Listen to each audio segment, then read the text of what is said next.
Et bonjour à toutes et à tous. Aujourd'hui, petite présentation rapide d'un accessoire pour MK23. Il s'agit ici d'une culasse aluminium de Novritsch.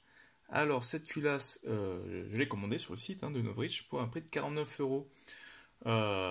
C'est une culasse en aluminium avec, comme vous pouvez le constater, des mires avec fibre optique. Ça c'est génial. Je dois avouer que ça change vraiment de la merguez qui est fournie en série sur un MK23 STTI. Pour l'occasion, je n'ai pas testé les autres.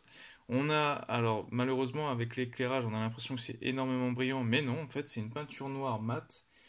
Je ne peux pas vous dire si la peinture, elle, vieillira très très bien, parce que je crois que j'ai déjà noté quelques petits accros. Voilà.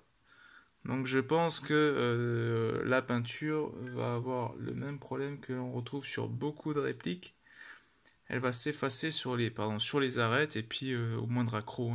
Cela dit, elle possède un autre avantage. Vous voyez ici, il y a 4 vis. La culasse en fait est compatible, on va dire, avec les plaques RMR pour poser une optique dessus, une aide à la visée. Donc ça c'est plutôt sympa. En plus, comme vous avez pu le voir avec la présentation du silencieux, ça va aider si vous avez justement un silencieux avec un trop gros diamètre qui vient vous bloquer un petit peu la prise de visée. Voilà, moi ce que je vous propose, c'est que on se fasse la présentation une fois installée. Je ne vais pas vous montrer l'installation, ça n'a aucun intérêt. On se voit ça juste après. Voici donc le montage terminé. Donc je reprécise, mais ce n'est pas un pistolet, ici c'est un jouet, on est dans le domaine de l'airsoft, donc pas de panique. Donc comme je le disais, j'ai installé la culasse, ça m'a pris 1 minute à tout péter. Sur la page produit de Novritsch, pardon, il déclare que c'est du drop and fit, et exactement, prenez juste garde à, comme d'hab, comme vous pouvez le voir, et peut-être qu'à l'écran ici ça brille, lubrifier aussi les deux glissières dans la culasse et tout se passe bien quoi. Il suffit juste d'enlever l'ensemble canon et l'ensemble du nozzle et de l'installer dans la nouvelle culasse et ça passe. L'installation est même plus facile comme c'est une pièce beaucoup plus rigide lorsque vous venez l'aligner devant les deux ergots.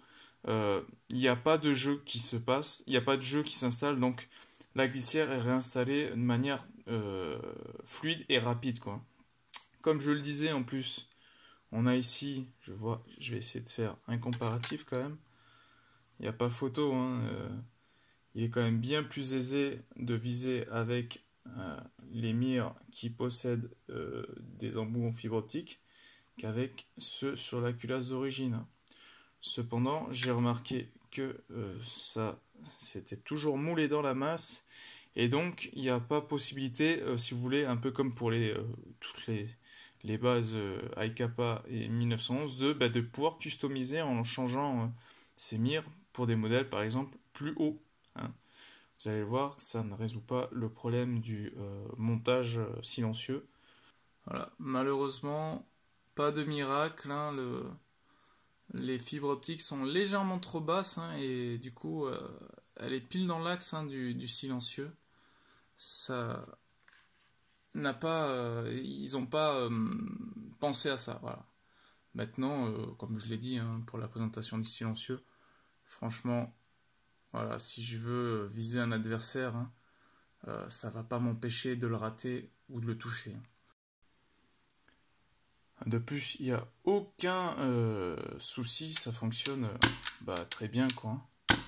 Je vois pas pourquoi il y aurait eu des soucis de compatibilité entre le silencieux et la culasse de deux marques différentes.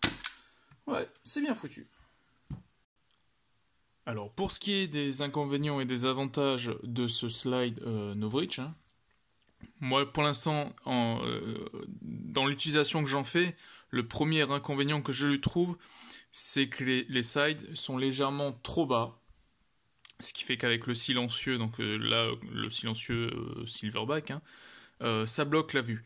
C'est pas dérangeant, je veux dire, si vous vous exercez suffisamment avec votre MK23, vous le touchez même avec le silencieux qui vous bloque la vue. Si vous étiez mauvais avant, de toute façon, ça vous rendra pas plus mauvais, on va dire. Je pense qu'aussi la peinture va très vite s'abîmer. Là, j'ai déjà une petite griffure ici. Pareil sur cette arête-là. Bon, c'est le genre de problème qu'il y a sur 99% des slides. De toute façon, on a lu. Hein. C'est le revêtement peinture après. Hein. C'est pour l'instant, moi, les deux seuls inconvénients que j'ai trouvés. En avantage, on a bien sûr une base alu bien finie, avec de très bonnes finitions. Le prix, le rapport qualité-prix y est, hein, 49 €. On a donc un slide aluminium avec emplacement pour une aide à la visée, donc je crois que c'est les RMR, voilà. On a des sites qui utilisent la fibre optique qui sont vraiment bien foutus, ça rend la visée bien plus claire. On a aussi, alors je pense que ça c'est mon impression à moi, une rigidification de la réplique, c'est-à-dire que voilà, vous voyez comme ça se plie. Là, ça va sûrement rendre l'ensemble un peu plus solide. Voilà. Donc pour un NBB, c'est pas trop grave, hein, c'est surtout sur les GBB que ça pouvait poser problème. Mais l'NK23 maintenant, c'est quand même une base vieillissante.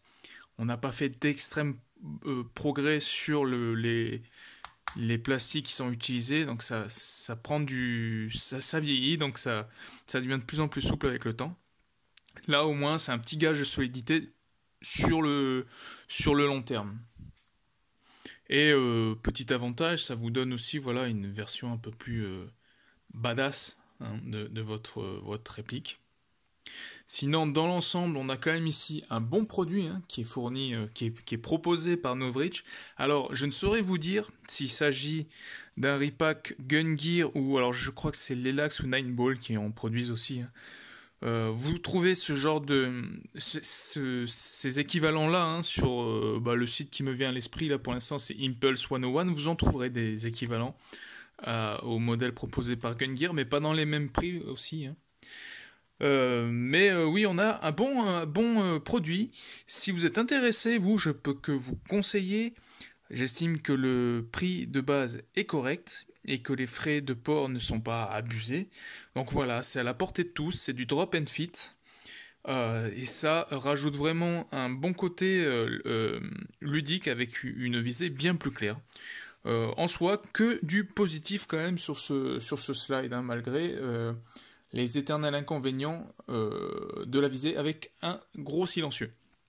Alors, juste avant de finir cette vidéo, ne vous dites pas que si vous prenez ce modèle, vous n'allez plus avoir les problèmes récurrents, à savoir une détente qui accroche un ça, ne résoudra jamais ce problème-là, ça vient d'ailleurs. Hein. Donc voilà.